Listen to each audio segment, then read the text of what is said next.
Alright, so we're back here tonight on the bench with the surround sound receiver processor board for a Luxman RV-371. Last video I showed that we changed all these surface mount aluminum capacitors, and that seemed to have recovered a lot of the ProLogic and simulated surround sound options on the receiver, so that was good. But it still has a few more issues. As you can see, I still have a TO222 or TO220 LM7805. Well, I think it was just a 7805 regulator. There was a TO92 package regulator in this originally. I just have this on here now because I don't have a TO92 package 7805. But the issue is now still that there is some massive current draw on this regulator. There should only be about 100 milliamps of draw or less on this circuit board for the TO92 regulator that was originally in this. So now this is good for an amp, and this is getting warm. So obviously there's still an issue with this board. I have corrected a lot of the snap traces and replaced all the capacitors. I have changed the Dolby ProLogic digital decoder chip, quad flat pack, QFP. I have changed a few passive components, a couple of resistors that I had found that I thought were suspected to be an issue, that were kind of smoked from a lot of these snap traces. So I think I've got a lot of the passives corrected, as in I don't think anything else is suspected to be bad at the moment. But what I decided to do is reorder all the chips, because obviously this board has seen some kind of surge of some type, so I'm going to try and replace as much as possible.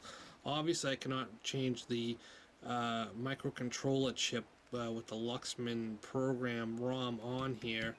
This is the custom firmware that is loaded onto this chip, so if this thing is gone, it's screwed, but I am hoping that is not the issue. I don't think it is. I would say that's probably 4% the possibility that chip is an issue. Everything else seems to function. So I ordered a lot of these. This is a, what was this? This is a, the LC7535 chips, and I think those were attenuator ICs. And they're two-channel attenuator ICs, and these actually get a little warmer than I would like to see. And I think that maybe these two chips are the issue.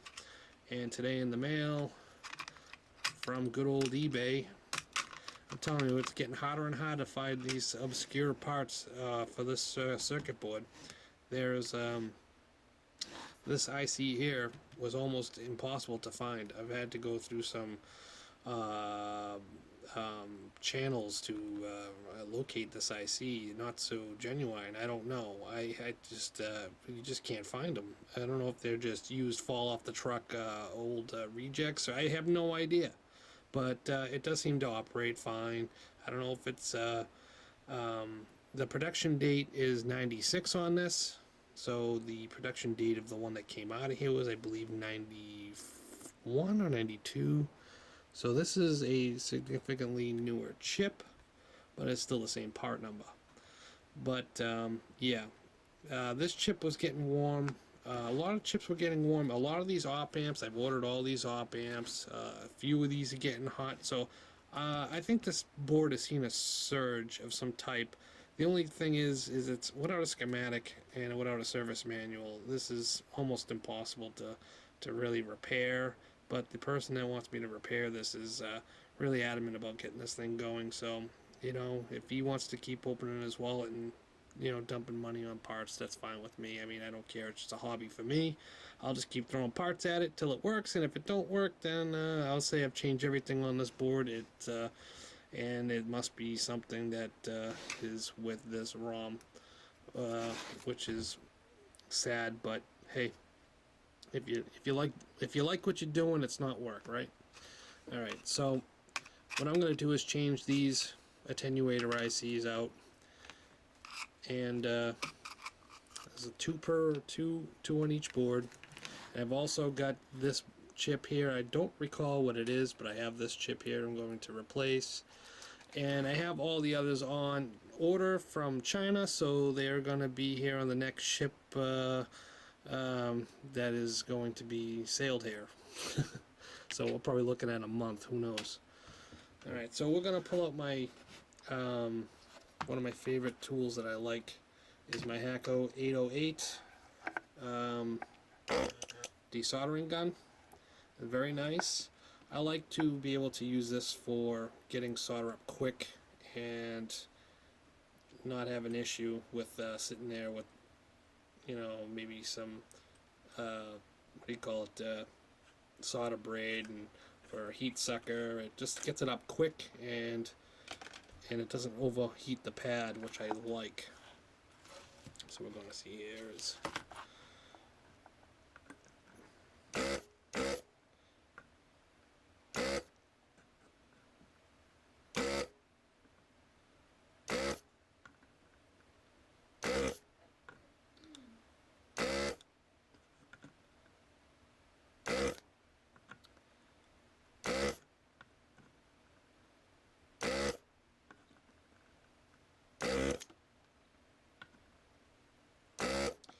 it's going to be pretty repetitive across the rest of these pins, so I'm not going to sit here and bore you with that. So once I get that all done and getting ready to pull the chips, we'll be back. Alright, so we're back here now. We've got all these pins unsoldered, and anything with a ground plane on it will require a little bit more heat to desolder, because obviously your heat is being dissipated into these large grounding heat pads here. So once you get everything unsoldered over here, you want to flip the board over, and when you try to, if you don't have a chip extractor, if you just have a screwdriver, you can try and pry them up a little bit at a time each side. If you feel some really strict tension on these, you don't want to go yanking these things up. If they come up nice and easy, that's fine, just pull them right up. These are pretty loose. If they're tight or something's hanging up, don't force it, because you will rip pads from the board. Trust me, don't do that. You want to keep those intact. So this is really loose. So that'll just pop right out. And this one here, see if this one's gonna, that's nice and loose.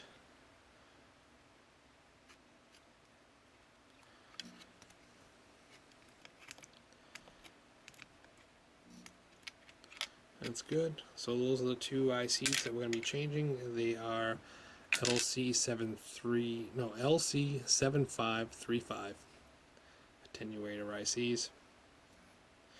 Those are the old ones. We're going to put the new ones in. A little trick I learned too is if these pins are a little bit, you see how they're not square to the chip, you can actually put them on the table here and just kind of roll the IC forward a little bit. So we'll flop it around, roll it forward.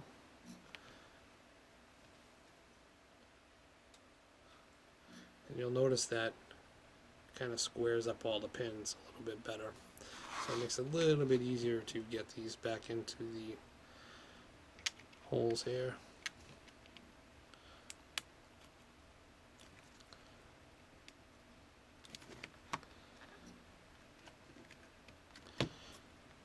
That's in.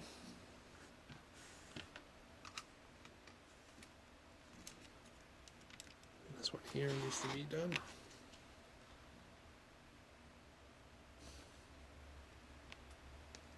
Just roll it slightly.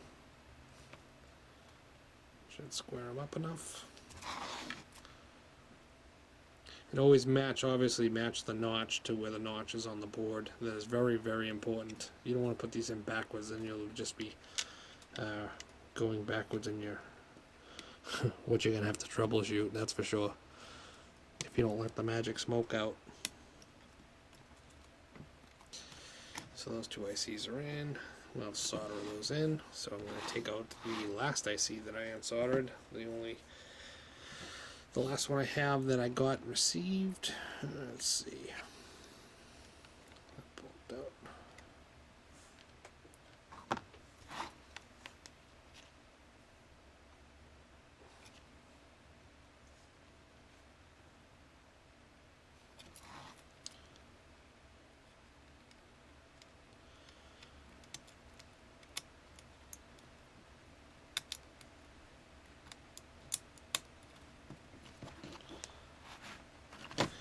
Beautiful.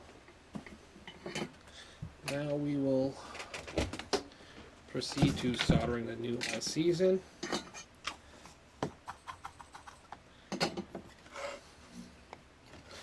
These ICs are in here pretty firmly, but sometimes you can bend the pins over a little bit if they do not like to cooperate and tend to fall out of the socket.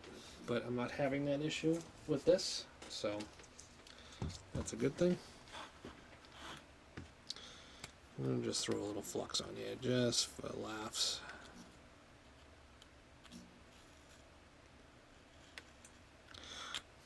Obviously solder has flux in it.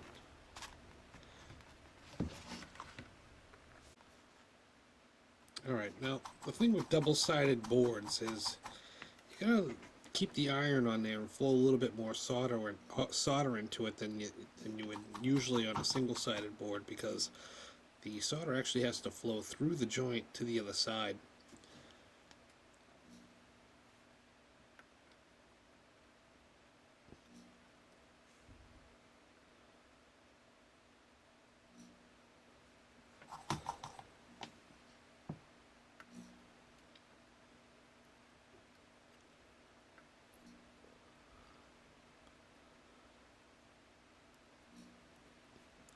And if you come across one that has a ground plane, then you're going to have to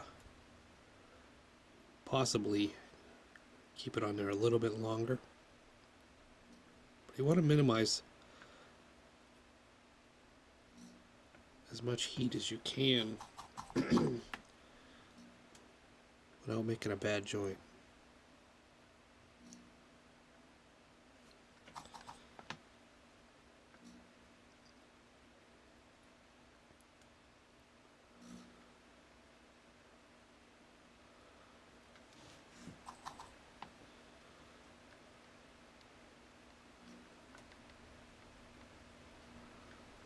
You'll get the feel for see, I'm just starting to move a little faster here because I know exactly how much heat and solder to be putting on these joints.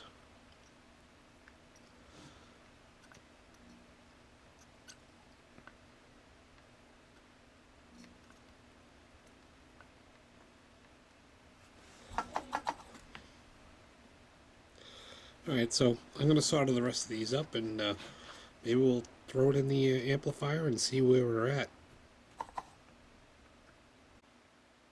Before we put it in the amplifier, obviously we're going to clean the circuit board of all the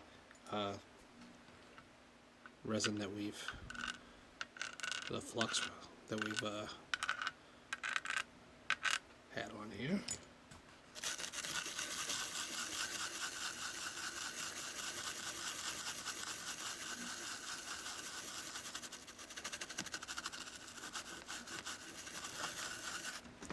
Nice and shiny.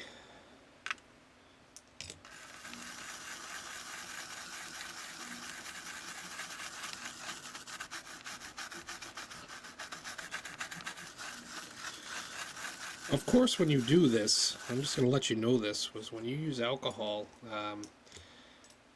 especially, don't use the 70% stuff. Use the stuff that's like 90 or better.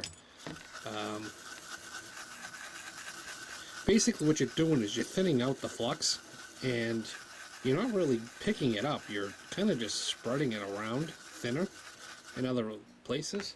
So sometimes you have to take a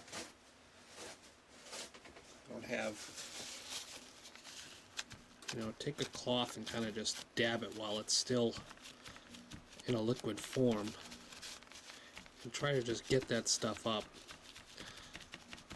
Otherwise, you're going to have a real sticky circuit board. Alright, that looks good, so we'll try and put this in the amplifier, and fingers crossed.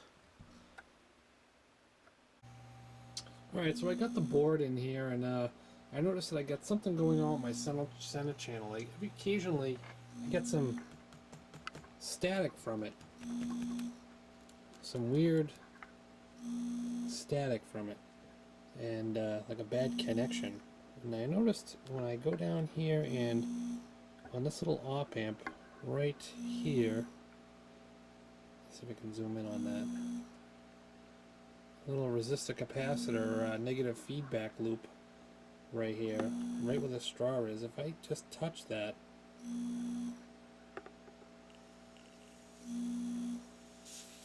with a little bit of cold air, it goes back to good. Hear it? So I'm gonna have to check that out. I don't know if that's part of some kind of protection or if I'm just chasing my tail here, but I'm gonna look into it. Alright, so I pulled out that 10K resistor, and we're going to measure it here on the bench, and let's hope it's bad. That'll be a good thing.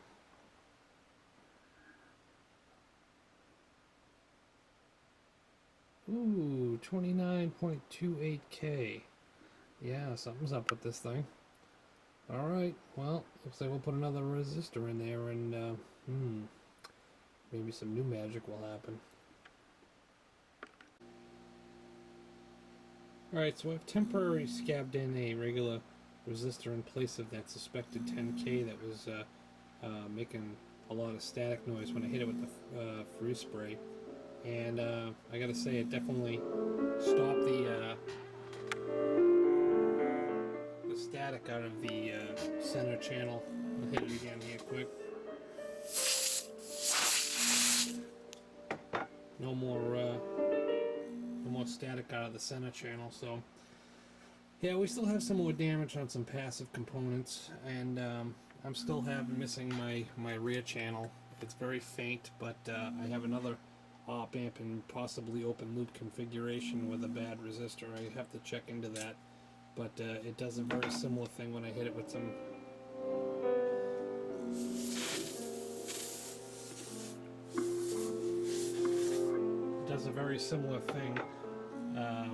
when I hit it with some heat and freeze. So yeah, I might have to go through and check all these surface mount op amp passives and make sure they're all in their negative feedback configuration, which it appears to be configured that way according to the way the resistors are set up with the op amps. So yeah, I went through and checked all those passives, those resistors on all those op amps before, and for some reason I must have overlooked that one there. That's interesting. So yeah, until I get a proper surface mount component, I'm going to leave that in there just for testing purposes, as is the TO220 regulator. I'm still once I change these two chips, I am not drawing nearly as much current as I was before, so that does seem to solve part of the problem, but it's still drawing a little bit more current than I'd like to see. In the TO92 package range, which is 100 milliamps, I'd like to see it drawing less than that. And it's I'm not exactly sure what it's drawing now, but she's still getting a little warm. But I'll have to measure that to see exactly what it's doing now after I've changed those chips. But I'm assuming it's not doing 100 or less. So yeah, so the search continues for more bad passives and ICs. But we are making progress, and slow, but it is progress. So it'll probably be I'll have to wait for the other ICs to come from China. All these op amps are, I might just change them. I'm not sure yet. It all depends on how the rest of my troubleshooting goes. Alright, well, I hope you guys had a good night, and maybe we'll catch you tomorrow if I have any new updates on this thing. Alright, so I've been messing around with this rear channel, and I found something pretty pretty neat. I'm going to make my finger capacitor and touch this one component right here.